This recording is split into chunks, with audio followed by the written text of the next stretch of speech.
Hey, welcome multifamily investors. Brandon here with my buddy Christian, and we are gonna kind of pick his brain. I know a lot of you that work with me are newer, maybe at $50 to $150,000 you're looking to invest, and you're not quite sure which sector of the market you're kind of in. Is it self-storage? Is it Airbnb? Is it multifamily, like traditional long-term rentals?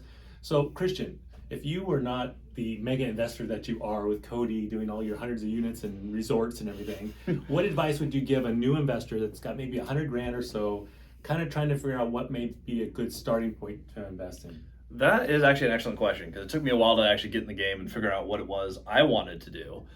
For me, I actually had $100,000 when I bought my first duplex.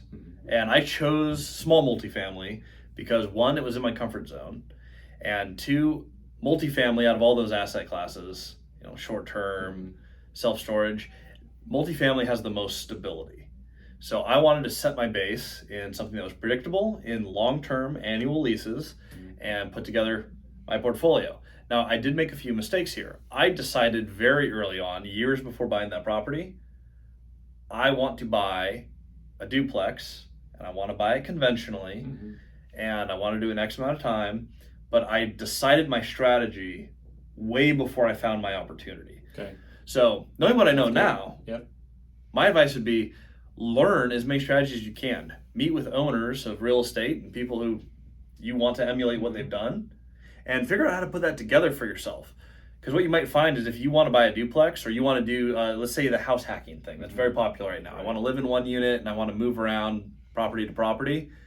If you try to put that strategy together and you're closed off to any other opportunity, you might miss that 20 unit seller financeable deal that you could have bought for 5% down, right? And that's where I was going to lead too. Or did you get such tunnel vision where you didn't even look at Airbnbs or any other types of properties to invest in, or were you just honed in on buying a duplex? For me, it was honed in on buying a duplex. Okay. One thing that really helps is you need to set your targets and your goals for yourself before you do this, because you'll have no idea if you hit the target if you haven't actually set a target. Investing to invest is a really bad strategy. What I would do, if you want to go into Airbnb and that is what you actually want to do, then that's what I would do. If you want to buy big multifamily, I wouldn't waste your time on the duplex. It's about as hard to run a 12 unit property as it is a 2 unit property, just truthfully having done both. Right. 38 unit was a little bit more than a 12, so I wouldn't maybe jump directly to that. But you can buy bigger with the same amount of effort. But I would set your target. For me, I was like, I want to be able to retire my wife through real estate investing. So I bought a duplex, another duplex, and I realized, holy crap, it's taking a long time to build that passive income. Buying bigger is a faster way to scale that up. So for me, that was a natural progression. Okay. How did you get your 100 grand back out, or have you? Is it still sitting in that property, the first one? The first one, so I didn't put all the money into it. I actually ended up only putting 30 grand down. Perfect. To buy that first property. Second property, 101% financed with hard money. It was a very quick turnaround property. So within 3 months, refinanced it into bank debt. And I actually parked the money in that property. Some people really focus on the BRRRR strategy and getting your money back out. I left $50,000 sitting in that deal. And that deal cash flowed about $1,400. I bought it for $212,000. Yep. With one side rented, it breaks even on a duplex. Absolutely phenomenal deal. However, I was okay leaving money in that deal. My $50,000 yielding $1,400. Excellent. You don't have to pull all the money out every single time. Right.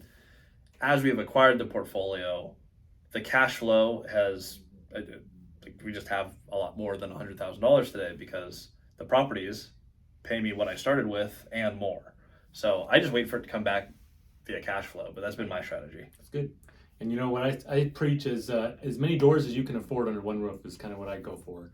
If you're going to go for a duplex, you might as well try and get that fourplex if it's within reason and makes sense financially. So I appreciate it. That's a really good thing. If you would like to learn more about multifamily strategy with Cody and Christian, check them out. There's a link below. These guys know what they're doing. They teach how to acquire multifamily, big projects as well, and grow your portfolio.